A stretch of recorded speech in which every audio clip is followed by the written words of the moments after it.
Aw tulo bɛ wa FM de mankan la nin waati in na ka bɔ Mali la Bamakɔ an bɛ Zeno Media sanfɛ Facebook ani YouTube. آراء العلماء في الدين والحياة دونبو كحكلا ديننا أن ينميالا آراء العلماء في الدين والحياة دونبو كحكلا ديننا أن ينميالا oye walandaye mibi talike dinena ani kibariyawla ani seko ani dongola ani hadamadunga nyenamaya tabulo bela jelena araul ulama fi din wal hayat donbo ka hakla dinena ani nyenamayala oye walandaye mibi teme shende fiyen shuru sanfɛ juma wo juma k'a daminɛ nɛgɛ kaɲa tanana ani militi 5 fɔɔ ka taa bila nɛgɛ kaɲa 12 la araul ulama fi din wal hayat dɔnnibaw ka hakilila diinɛ na ani ɲɛnamaya la o ye walanda ye min bɛ labɛn ka se aw ma aw balimakɛ musa baba sila fɛ fasalu ahla zikri in kuntum la ta'lamun sadaqallahu alazim.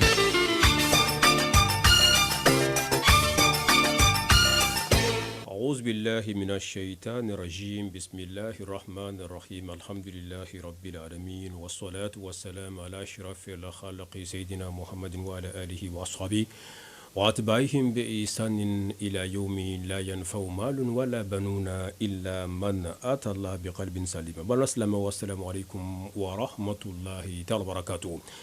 Watina oskoleme auka radio mandila radio chaîne 2 ni juma don ban kono ne karo ka fo mi avril kalo ye avec le temps ani fly billet 100 2024 kono wati kile na mi shawali ni anko mako selinchini kalo amba le clé nan nabi 100 bakilin 100 kemenani 100 binani 100 duru Allah kira sallallahu alaihi wasallam boli makanika ta madina no ijrasai anga kene asigira inafo lada do inafo ambela jeli fana ba o do cogo mina ni seli temenani Allah seli nyuma temanka juma folo mbe dawuka ikado awni aw ambe faranyon ka nywanfu ka sambe fulu ke ikado ambe osigide konna nabi inshallah ka woludu ke ka do ke nyogonye aka Allah taala deli bato munu fana no odu kera ka ɲini Allahu taala fɛ ala ka olu bato ala ka u bɛɛ lajɛlen ala ka u minɛ k'u kɛ bato ye bato minnu ni u ka di ale Allahu taala yɛrɛ ni a kɛra khalisan li wajhihi subhanahu wa ta'ala. O kuma na radio chaîne 2 kan waati in na sa an bɛ o kɛnɛ de kan an bɛ nɛgɛjuru sira o bilalen bɛ n'o ye 20 21 47 ye. Ne karawjuru mo ngombulo sa oye shaka jaraye okumana mbe au sambe mi sungolo siliye tarata temene no bena avril kalo kile korontoma ikado seli okera anfeya mali fantanani bela jirina no ye sungolo seli yankole ko feka kalo kelen ke suna su jole fana anye olu ke ansego damayira la kelen bela jire sego mi here bara uchama nani bara nyuna ikado bela jirenye waliya kanyina Allahu taala fɛ sa o baara minnu no olu kɛra an fɛ Allahu taala ka baara ninnu a ka o kɛ baara minɛni ye san caman bɛ Allahu taala bolo an b'a ɲini Allahu taala fɛ ala ka o caman yirana sunkalo caman fana bɛ a bolo Allahu taala ka o sunkalo Allahu taala k'u yirana n'a y'u yirana fana a ko o farifoniw d'a ma n'a kɛnɛyaw d'a ma mɔgɔ sɔn an bɛ se ka a tɔnɔbɔ cogo min na. Sungolo Allahu taala ye a do an ka hɛrɛ la ni ka a kuncɛ hɛrɛ fana na an bɛ Allahu taala an b'a a barikadaw kan ni ka a tanu ka da a ka o nɛɛma kelen fana bɛɛ lajɛlen kan sabu ka da kan salo ani maa caman ye nin waati ninnu an y'u kɛ ɲɔgɔn fɛ nka i k'a dɔn olu caman taara Allahu taala ka hinɛ kɔnɔna na nin sanga in na i k'a dɔn o tɛ olu ka ko ye k'a f'u ye fɛn de kɛ n'o de y'a to k'a fɔ Allahu taala ye u ka mininjiw dɔgɔya. Nka min do sa i k'a dɔn lajɛli de sera ni lajɛli sera i k'a dɔn bɛɛ lajɛlen bɛ Allahu taala an bɛ a sɛgɛrɛ o kumana anw fana ma foyi di Allahu taala ma fɛn min n'o de y'a to Allahu taala ye anw to yan ka nin sanga ninnu kɛ a bɛɛ lajɛlen fana bɛ fɛn min na sa o de Allahu taala ka fadlu ye n'o y'a ka samatiya ye samatiya min i k'a dɔn a b'o kɛ a ka jɔnw ye ale yɛrɛ ka ye cogo la ale yɛrɛ ka hikima n'a ka kodɔn cogo la.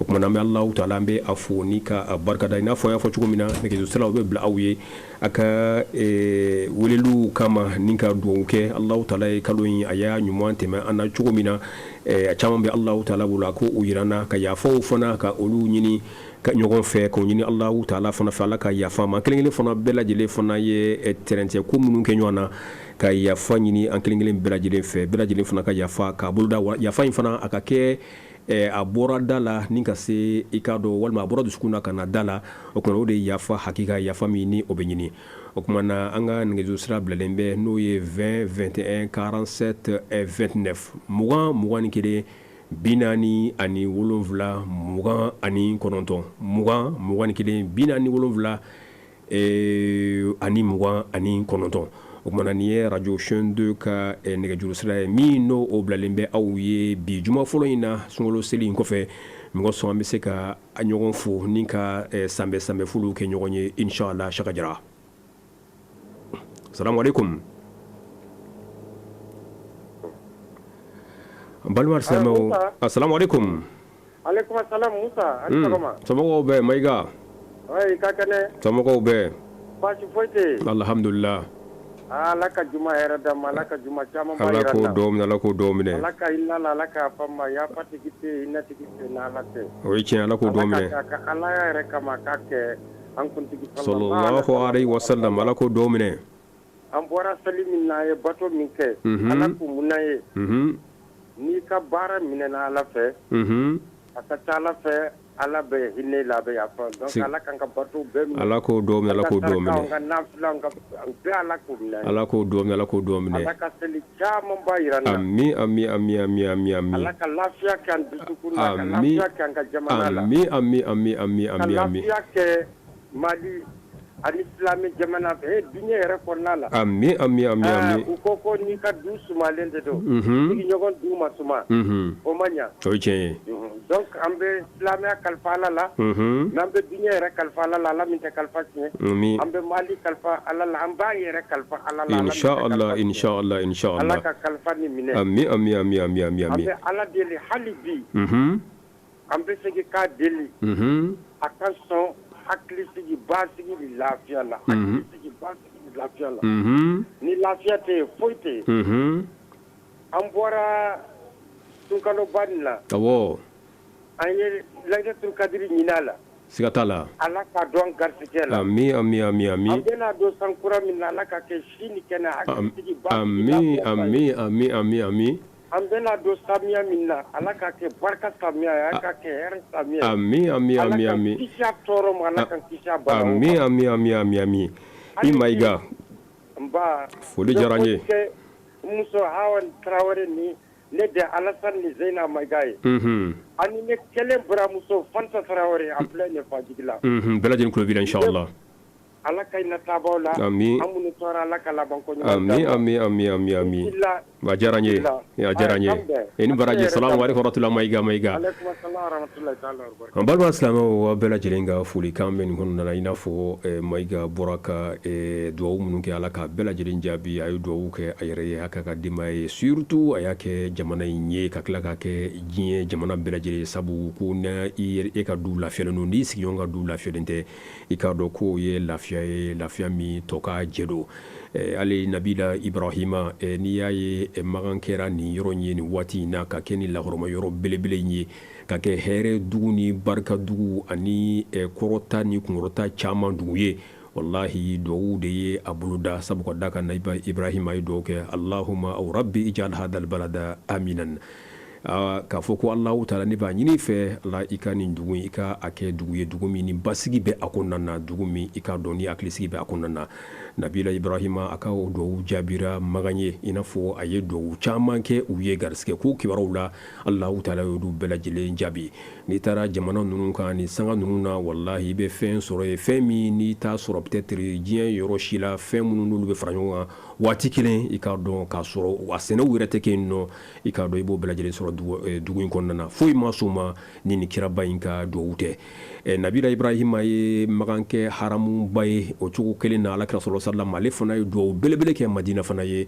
ka ɲini Allahu taala fɛ ko ala duwawu min ni ibrahima y'a kɛ ka magan kɛ ni ka magan to a ye nin jɔyɔrɔba in sɔrɔ ne fana de b'o duwawu kelen kɛ madina fana ye o de la ni i selila magan misiri kɔnɔna na arakan kelen a b'i n'a fɔ misiri tɔw la i bɛ 100,000 fois siɲɛ ba kɛmɛ i k'a dɔn a b'o bonyaŋo de ko fɔ ni selila madina misiri n'o ye alakira sallallahu alaihi wasallam yɛrɛ ka misiri ye i k'a dɔn o bɛ n'a fɔ seliko ba kelen arakan kelen ale kɔnɔna a bɛ n'a fɔ arakan ba kelen misiri tɔw la foyi ma se u ma ni duwawu ani barikaw tɛ o tuma Allahu taala ka barika don an ka koɲɛw la inshallah assalamu alaikum wa alaikum salam wa rahmatullahi wa barakatuh Ustaz Musa kayfa haluk alhamdulillah ma la tanu kusaba o jarani fadal Abdoulaye Baba Kulubali le président ma ka wulile ka bɔ sugu wala le dimi kɔrɔ o jarani in baraji bismillah alhamdulillah Ustaz Musa ma la fo ka wal ɲuman dɔ ka barkada ala min sɔnna ka sunkalo ba in tɛmɛ hɛrɛ la ka tila ka seli ɲuman tɛmɛ an kɛnɛma ni lafiyalen ɲɛna ka sɔrɔ a ma basi foyi k'an ni kunna an b'a fɔ ka wal ɲuman dɔ o jarani we an bɛ dugawu kɛ yarabi ama ala k'an ka seliw caya ala k'o dɔw minɛ yarabi ama ala k'an sabati diinɛ in caya ala k'o dɔw minɛ ala k'o dɔw minɛ ala k'an ka limaniyaw sabati ala k'o dɔw minɛ yarabi ama ala ka hinɛ an ka taabaw la amin amin amin amin ala k'an yɛrɛ ɲɛ k'an ta don kɔnɔ amin ya rabbal amin amin an ye bato minnu kɛ sunkalo ba in kɔnɔ yarabi ama ala k'u minɛ an ye amin amin amin amin amin duguba minnu ani yɛrɛ kolo minnu an y'o kɛ sunkalo in kɔnɔ yarabi ama sunkalo in bannen ala k'an sabati o kan amin ya rabbal alamin amin yarabi ama diinɛ in tiɲɛ ala k'a dɛmɛ amin amin amin a dɛmɛli tɛ ɲɛ ni se o se tɛ ala k'o sabati an na amin amin amin yarabi amin ama ala k'an yɛrɛ k'a dɛmɛbaga amin jɔnjɔnw dɔ amin ye amin amin amin jamana in ala k'a basigi amin amin amin amin amin amin a basigi tɛ ɲɛ ni fɛn o fɛn tɛ ala k'o sabati amin amin amin amin amin yarabi ama ala kana basigi an kɔ amin amin amin amin amin Muhammad ŋaniya ye jamana in taali ye ɲɛ yarabi ala k'i dɛmɛ ka se ka amin jamana in ya taa ɲɛ. rabbal amin amin amin ala k'o dɔw minɛ Isa Musa k'i bila jamana in na yarabi ala ka hakilina ɲuman d'i ma amin amin amin o y'a fɔ cogo n'i ye tɛ tubi yɛrɛ ala ka kungo da ye ka mun min ɲinɛ jamana amin in kɔ amin o y'a fɔ cogo ye yarabi gɛlɛya minnu n'an b'a kɔnɔ nin wagati in na se bɛ ala de ye an bɛ ala deli jumadɔba in bonya n'a barika kama ala ka wuli ka bɔ siga t'o la ala k'o dɔw minɛ ala k'o dɔw minɛ yarabi ala ka aw sabati amin amin amin ala amin k'an mɛn k'aw lamɛn amin wallahi amin a y'an amin bila kira kuma amin caman na amin nin wagati amin in kɔnɔ amin amin amin amin vraiment amin Ustaz, ne ta ye foli de ye wallahi ye foli a diyara n ye a diyara kulubali vraiment ala k'ani sara amin amin amin amin vraiment amin i ka foli kun don a diyara n ye wallahi an bɛ legimda mɔgɔw bɛɛ lajɛlen an b'u fo nin waati in na fɛn fɛn kulo b'an na wallahi b'an ka foli fo bɛɛ lajɛlen wallahi b'an ka foli fo bɛɛ lajɛlen b'an ka foli fo bɛɛ lajɛlen Ustaz Kulubali duwawu ɲɛna ala k'a bɛɛ lajɛlen jaabi amina baga ye ala k'a bɛɛ lajɛlen jaabi ala k'a bɛɛ lajɛlen jaabi wassalamu alaikum warahmatullahi wabarakatuh wa alaikum salam wa rahmatullahi wa barakatuh an balima silamɛw wari sisan a bɛ ka lamɛn ka bɔ aw ka rajo mandi la rajo chaîne 2 ni jumadonba in kɔnɔna min ye avril kalo ye ale tile 12 bi ye san 2000 ani san 24 waati kelen na min ye shawali ni an ko ma selicinin kalo an b'ale tile 4 na bi san 1000 san 400 san 40 san 5 ala kira sallallahu alaihi wasallam bɔli Maka ni ka taa Madina n'an ko ma ko o ye hijira san ye an ka nɛgɛjurusira bilalen bɛ aw ka foliw kama n'a ka duwawu kama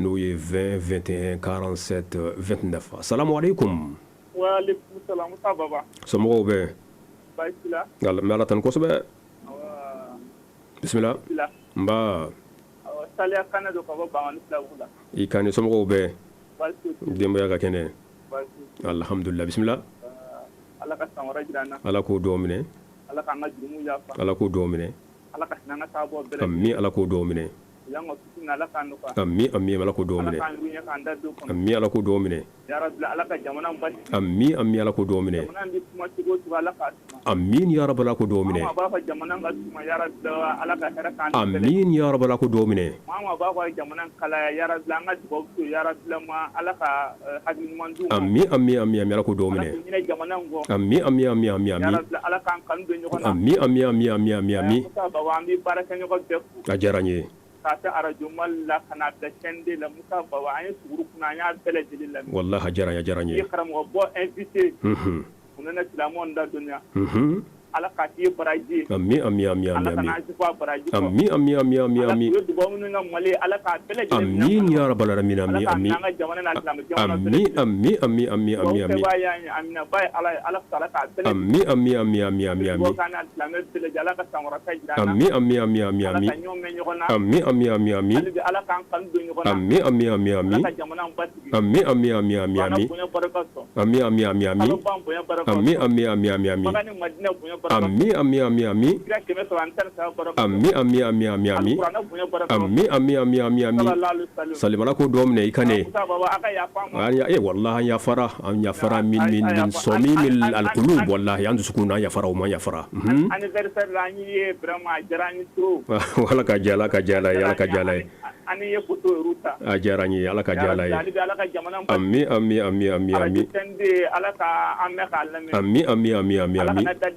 ami ami ami rubne auditeur ya rab la mala kana produit dan ami ami ami ami ami ami ami ami ami ami ami ami ami ami ami ami sallallahu alaihi wasallam ko dakane kambe bangon mo ko bela jele foni watina amal samo wal sanga same foli hukum konna do au ka radio mani ka radio chaîne 2 ni jumadon kan jumadon bayin konna na mi avril kalo ye kletan fly biye 2024 mi shawali nan ko mosel jinin kalo ale klenan ye biye 1445 ala kra sallallahu alaihi wasallam boli makani kata madina do jira sai shagani nunu bela jelinga do laje ikado bela jele u ye do bawke ma yu sinsi yoro do kan no ye fasoko nyi wallahi fasoko te ko fitiniye rasul sallallahu alaihi wasallam abay afoko faso kanuni ikado ko o ye limana do wati mirela ni muhammad sallallahu alaihi wasallam ni maganka uka girentew jugwara aka no ya ayre bangi dugune a moduye alakira sallallahu alaihi wasallam abangina magan yere wolodo ikado magan halalado kateme bela jilinka ni modu ino allah taala ka chide labanye ikado aye san biduru ani san sabayo de ke magan konnana ni ka soro ka bo o kofe ni gata madina wati mina modu na be bo allah taala ka yimara konnana ay ijo magan tinkundo kan ni ka magan naje ako ikado magan min fleni ede dukolo min kadne modu katime dukolo bela jilinka dukolo min ni Allahu taala ya sugandi kan modu ba konnana no ya soro nu kuma ne ja ko labo magan konnana wallahi ne modu ni kunte bo magan konnana o kona gelawde ala krabo mais faso ko ani faso kanu ani faso timi be ni chide mbayna o dilla ayeni fo aben fofona anyi jibe ka jigi o kuma na mamunu no olu be ka fenke do bo be ke mo mun fana no tay joro ko wiye mo so jamana mi se ga lafiya to mina wallahi ni iyo waliya bina fu ya sallallahu alaihi wasallam ya le fana de ka taburu waliya ma o ma be fana ni ete fe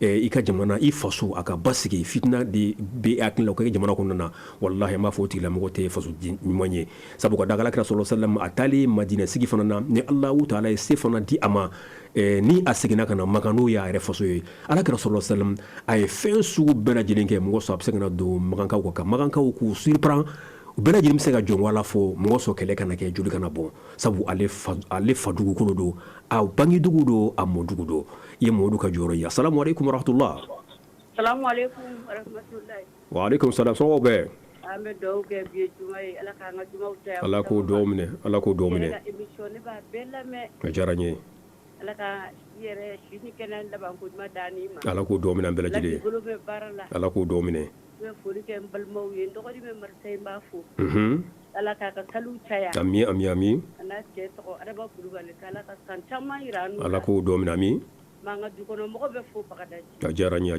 ko ka be brama trawiri ko mbafu trawiri mbafu ma trawiri mu be fu kala ka san chama iranu ami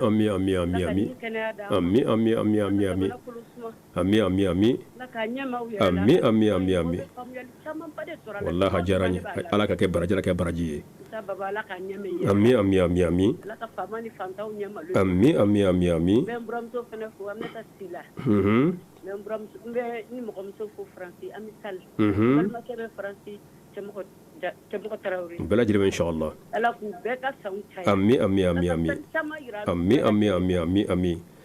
ala ko domine ajaranye ko baro ay reka do kanu ala ka kenada ami ala ka domine fulu jaranye ala ka bela jile jabi ala ka selu chaya ala ka hamu noya assalamu alaikum warahmatullahi amina ya rabbi watina shaka jarambe bareka wambulu yere bela jile fo sabu ko daka de yere bebo bagadaji kaye ambi usambe ko allah taala ka anga silu alaka u chaya alaka batukelo alaka mina alaka anga jurumu alaka u yafa shaka jarani ni do nunu name anga auditrice nanga auditeru la no ye chaîne de kanumbawiye wallahi baro ka fo do nunu me ka bo dusukun sanumani la be ka bo dusukun sanumani la ga sebi Allahu taala ala de do nunu jabi ba ya amani Allahu taala fe do nunu kiringilin belajiri aka u belajiri mine shaka jarani yanye ni bara nuna ubeka fudike ka ombe barake bara kaduye uye chama dame uyuka watu belajire blaka wa radio shendu la mesungolu konna ka sungolu watu nyenemaya wallahi fuli kerengere ni fuli yere belebele obe sima mima ode ni muso banu ye munumbu so radio shendu la sangani wati ani ni che banu munumbu so radio shendu la ni sangani watu nunu konna ni wati bela sanku ko belajire uba kubala ademseni na makorba belajire wallahi awdini fuli kakan anga fuli kerene be aw belajire Allah taala ka shini kena de anawma ay radio in kanu Allah taala ka anaw kanu ni kanu nu Allah taala ka ta ulaba jannatul firdaus kono wa ma dhalika ala Allah bi aziz o min flani o magre Allah taala ma o kuma na anga negito srabla no aw sisa aw ye aw ko sambe fulu kama ani do kama assalamu alaikum allo assalamu alaikum alaikum salam bismillah samu beri amba Allah taala tanu may fuka ay wali man lo de o jaranye ambe bibi na tan be kole ni kole a burle kunati yenga o bega hen konate ala law ba ga dugla wa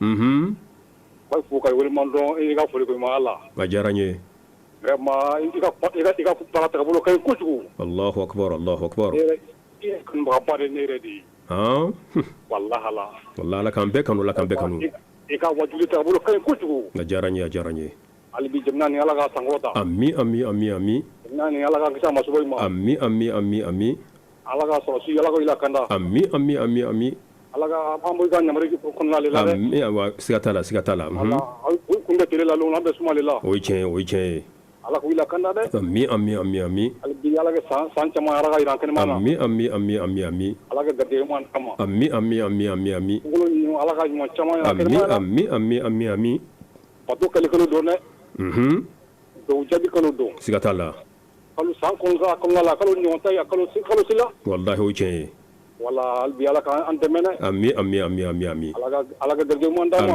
ami ala ka na wotare ami ala ka ni la kanda ami wallahi fulu jaranye ikonate wallahi ikonate ala ka jala yi ami ambe dimba ya bela jele fo ko le ka bela jele fo abalmar islamo anga sambe fuli sigi konna do auka radio mandika radio chaîne ni jumado konna na avrikalo kle tan flas 2024 mi shawali serinjin kalo alekle nani bi san bakilin san keminani san binani sanduru alakira sallallahu alaihi wasallam boli makani kata e madina do ye ijrasai shaka jara ko do nyu assalamu alaikum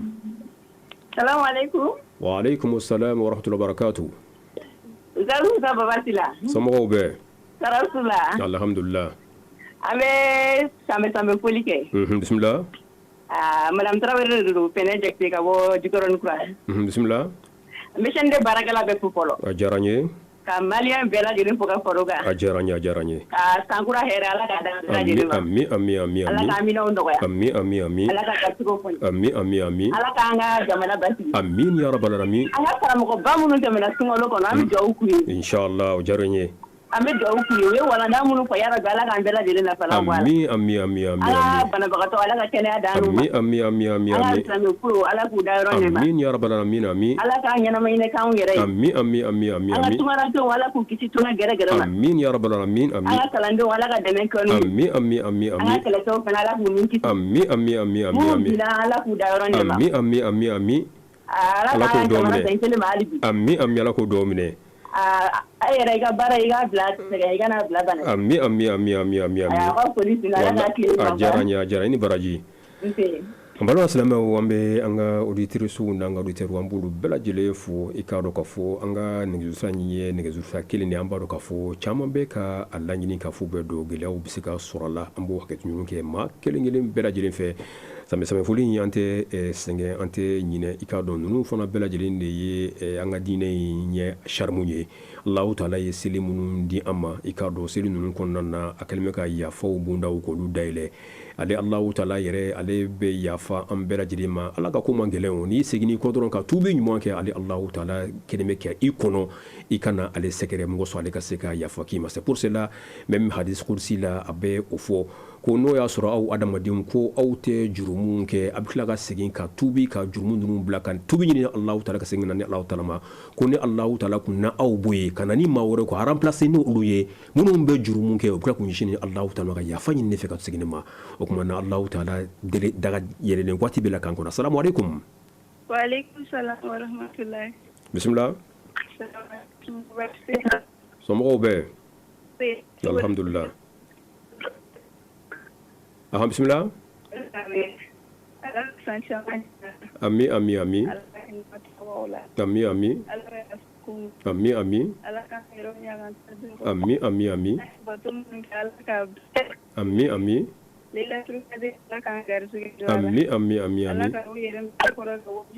ami ami ami ami a diyara n ye ami ami ala ka kɛ baraji ye i ni baraji foli diyara n ye ni baraji abalima silamɛw a bɛ ka lamɛn aw ka radio mandi de kan ni sanga in na radio shonde ni jumadonba in kɔnɔna na an ka sanbɛ foli kɔnɔna na seli juma fɔlɔ o ye laada ye aw fana bɛ o kalama an bɛ fara ɲɔgɔn kan ka kuma ɲɔgɔn fɛ ni ka dugawu kɛ i n'a fɔ n y'o de fɔ aw ye nin waati ninnu bɛ dayɛlɛ an ye an ka se ka yafaw ɲini ɲɔgɔn fɛ nka an b'a jigiya yafa ninnu fana bɛ kɛ yafa halisiyalen de ye i k'a dɔn min ye yafa gɛrɛgɛrɛ ye an bɛ ka min kɛ ɲɔgɔn ye karisa b'a fɔ ko i ma k'i ka yafa ma n'i ko k'i yafara i k'a kɛ yafa yɛrɛ yɛrɛ ale karisa min fana ni a kun ye ko dɔ k'e la n'a nana yafa ɲini fɛ a bɛ ɲini ale fana fɛ ale k'i jija a kana segin ko in bonyanko wɛrɛ kan a kana segin ko in bonyanko wɛrɛ kan k'a k'e la sinon o yafa ɲini nafa tɛna kɛ o la o kumana ni ale nana ka na yafa ɲini fɛn min ni o tɛmɛna kɔrɔlenw na i k'a dɔn a k'a jija cogo bɛɛ la a kana segin ka na o kɔrɔlenw ma nka kuma dɔw la fana an bɛ se ka don ɲɔgɔn gasi la fili bolo ma peut-être kuma dɔw la i bɛ se ka don dɔw yɛrɛ gasi la k'a sɔrɔ e yɛrɛ ma bɔ a kalama nka ninnu waati ninnu an b'an profiter an bɛ yafaw ɲini ɲɔgɔn fɛ nka yafa ninnu fana ni an y'a minɛ ɲɔgɔn bolo a kɛ yafa halisiyali ye yafa jɛlen fana ye an bɛ min se ɲɔgɔn ma inshallah an ka sɛmɛsɛmɛ foli an bɛ o lase aw bɛɛ lajɛlen ma ko dɔ bɛ nɛgɛjuru la assalamu alaikum wa alaikum salamatullah ba ni sɔgɔma Dawuda Tarawele don i Tarawele somɔgɔw bɛɛ baasi tɛ yen o diyara n ye Ustaz Baba Sila an b'i fo kosɛbɛ wallahi a diyara n ye kosɛbɛ barima ye Ala wasa sunkalo kɔnɔ Allahu akbar an bɛ sidiya ni kɛnɛya ɲini Ala fɛ Ala k'o di an ma amin ya rabbal ko dugawu min an bɛɛ ye karamɔgɔ fɛn o fɛn tɛmɛn'i bolo Ala ka si ni kɛnɛya d'an ma wallahi Ala ka hɛrɛ k'u ye Ala k'an ka jamana kolo suma Ala k'o dugawu minɛ Ala ka jamana in basigi Ala k'o dugawu minɛ a sunkalo nata Ala ka fara an si kan Ala k'o dugawu minɛ amin Ala kana nimisa nin na amin amin amin Ala k'i bolo mɛn baara la amin amin amin amin an bɛ yafa aw ma an bɛ yafa deli anw ye wallahi an yafara aw ma an b'a dɔn bɛ yafa ma an b'o dɔn inshallah wallahi Tarawele salamu alaikum wa alaikum salamatulah an balimaw i k'a dɔn yafaw bɛ ka boloda yafa ninnu i n'a fɔ an y'a fɔ cogo min na ka kɛ yafa yɛrɛw ye o de ka di Allahu taala yɛrɛ ye sabu Allahu taala a b'a fɔ an ka yafa ɲɔgɔn ma a b'anw ɲininka alikuranɛ yɛrɛ kɔnɔna na ko o kumana aw yɛrɛ t'a fɛ ko ni Allahu taala ka yafa aw ma wa o kumana ni an kelen kelen bɛɛ lajɛlen b'a fɛ Ala ka yafa an ma nka n'o Ala ka o yafa ka di e ye o kumana i fana k'a lajɛ i ka yafa i danna ɲɔgɔn ma c'est à dire n'o ye i jɛɲɔgɔn ye i maa min bɛ sigi la a kɛra baaraɲɔgɔnya ye a kɛra furuɲɔgɔnya ye a kɛra balimaya ni sinjiya ye aw ye yafa ɲɔgɔn ma minnu ye ko tɛmɛnenw ye ka olu bila an kɔfɛ an seko dama yɛrɛ la an bɛna nouvelle page min fana n'an bɛna ka na o dayɛlɛ an ka jija cogo bɛɛ lajɛlen na kɔrɔlen ninnu kana ko o kɔnɔ hali n'u bɛna peut-être a dɔw bɛ se ka na fili bolo ma dɔw bɛ se ka na ɲinɛ bolo ma cogo dɔ la an ka jija kɔnɔ a kana kɛ tugu kɔni bolo ma tuguni k'a fɔ ko an bɛ segin olu kibaruyaw kan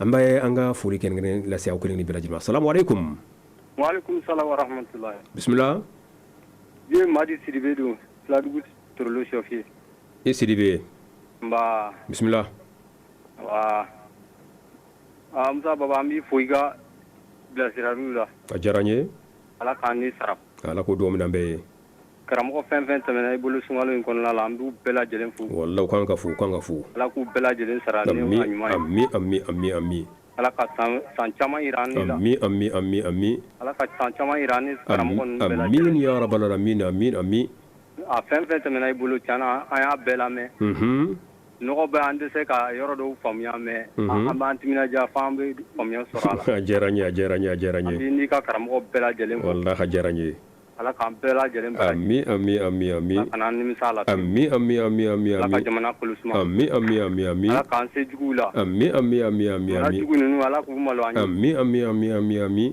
Ala k'o dɔn ne siri bɛ an balima silamɛw an ka sanbɛ foli sigi kɔnɔna don aw ka radio mandi ka radio chaîne 2 ni jumadonba in kɔnɔna na min ye juma fɔlɔ ye selincinin tɛmɛnen kɔfɛ selincinin min ni an y'o kɛ an ka jamana in kɔnɔ nɔ tarata tɛmɛnen n'o bɛnna avril kalo tile 9 ma san 2024 an kɛlen kɔfɛ ka sunkalo kalo kelen ka a sun an y'a tilew sun minnu seko kɛra I k'a dɔn min ye a su jɔliw fana ye olu kɛ alitara wihi minnu ni an b'o kɛ n'o ye nafila seli ninnu ye wallahi hali ni maa min seko kɛra o yɛrɛ ye I k'a dɔn o bɛ n'a fɔ k'i ye sunkalo su I y'a jɔ I n'a fɔ an ka dɔnnibagaw y'o fɔ an ye cogo min na o tuma na sunkalo wallahi n'i ye ala kɛra ka maa fɔlɔ ninnu sahaba fɔlɔ minnu walima an ka salafu salihu n'u lajɛ ani ka fara sahaba ninnu yɛrɛ kan I k'a dɔn ni sunkalo kun tɛmɛna u kun bɛ kalo 6 de kɛ u bɛ k'a ɲini Alahu taala fɛ sunkalo min ni ale tɛmɛna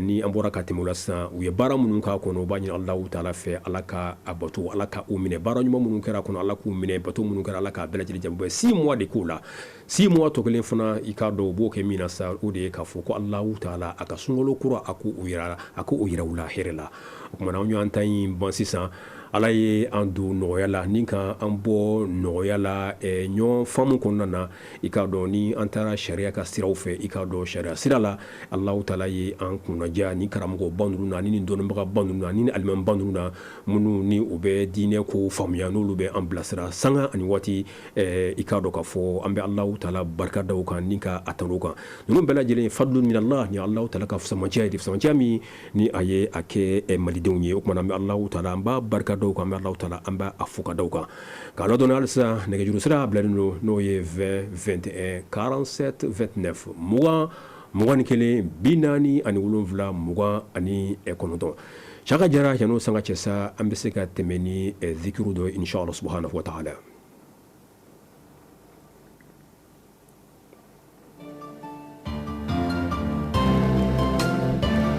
أبشر بالخير وبالفرج صلوات الله على المهدي صديق يصر إلى الفرج صلوات الله على المهدي وإلى ساقي عقب الفرج صلوات الله على المهدي أشتدي أزمة تنفرج صلوات الله على المهدي قد أزن ليلك بالبلج صلوات الله على المهدي صلوات الله على المهدي صلوات الله على المهدي صلوات الله على المهدي صلوات الله على المهدي سلامنا نوم نغيا سرما صلوات الله على المهدي يلا يا مؤمن نغيا بنا صلوات الله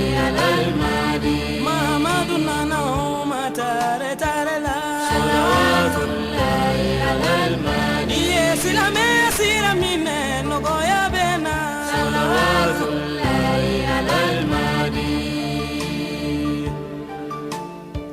صلوات الله على المهدي صلوات الله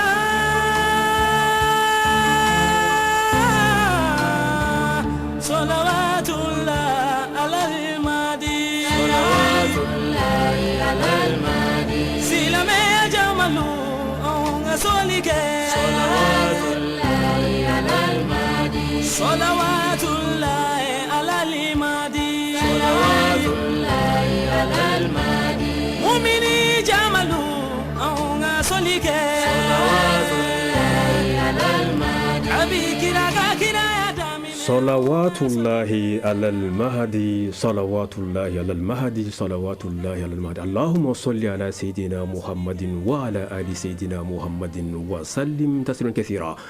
Chaka jara ni lagare ala ka hinala ni yale ka dumamba mi ka ro ka fo be ka ma fe min ka sa o de salatu yere bunya ko ke muhammadu rasulullah sallallahu alaihi wasallam ala kirami sallallahu alaihi wasallam ni ye salatu ka shinye kele allah taala ba ki ka shinye tan ya ka shinye tan allah taala ba ki ka shinye keme ni aka ka shinye keme allah taala naka mele ko ba ki ka shinye bakile ne mami yo sorosa allah taala akuka bi i farkulo harame ka botasma ma o ni chebayi wallahi salatu ye fen bela jelenye ni adamadi ni be here fe fenyini anga salatu ke ala karaka sallallahu alaihi wasallam allahumma salli ala sayidina muhammadin wa ala ali sayidina muhammadin wa sallim tasliman kathira. Amalo al-salamu au sogolembe au ka radio mandila anga sama foli konnana 20 21 47 29 mugan kele binani ani wolonfula mugan ani kononton au ka sama foli konnana ikado anga radio mandila radio shina. Assalamu alaikum. Walaikum salam. Bismillah. Ika kene. Mala tan kosbe. Erebe. Alhamdulillah. Bo aya sabere taye. Aya gina taye ala ka sabere dana. Ala ko domine. Abi do ke tibabe. Jaranye. Abi do ke de. Ala ka do be mine. Ala fen nyene dunia ko ni do de banye. Sigatola. Fen nyene danga de banye. Sigatola. Karamogo. Ka do ke mali de. Globala. Now do ke dongo do fuit krakin dala sona inshallah subhanahu wa ta'ala. Neto Bubakar diga be sokoroji. Men ya mi ko akile tola ko sebede. Do kan fo ka tamate. Aka do ke su anitle. Inshallah. E ko sungalo la. Ni sungalo temena. Talo woro. Abi do ke so ko mi tema ala ka ya fo hotel. Oy odido c'est-à-dire minun kera ala ko lu mine ka do ke fana ala ka sungalo ko yirola. Ngolo ko ala kan yirana. Wa ami. Ngolo tugun donc de toute façon do nyogonte. Wallahi sikatala. Jiga. Nigeria fana. Jiga. Donc Nigeria musige. Merci. Ba pat ko jiga ini baraji. Ambalman islamo ala ka do kelen ala ko bela jere mine al sisan awe ka anname anga same fulu mkono na miye selin chinin kalo ye otemene ikado do ko lu kenyoanye ka yafa ko lu nyini nyoafe yafa nunu fana o ka mine au ka radio mandika radio shende ni jumodo mba kono na sa avril kalo kle tanfla san 2024 miye shawali nan ko masir chinin kalo ale kle nani biye san bakilin san kemenani san binani ani san duru ala kala sallallahu alaihi wasallam boli maka nikata e madina. Assalamu alaikum. Wa alaikum salam tasila. Somogo be. Bajite alhamdulillah. Ba bismillah. Jiga do darabu. Somogo be jiga. Bajite alhamdulillah. Ni ngera coincidence dande. Akero chere. Jiga do wara nana. Quelle coïncidence. Vraiment. Somogo be. Bajite alhamdulillah. Alhamdulillah. Abi do gala ka bentema kan fana wutu. Ami ala ko domine. Ami ala ko domine. Ramon nu ga mawdu ya rabbi mawdu nafa ko ga balla ka ketra ya be. Wallahi ami.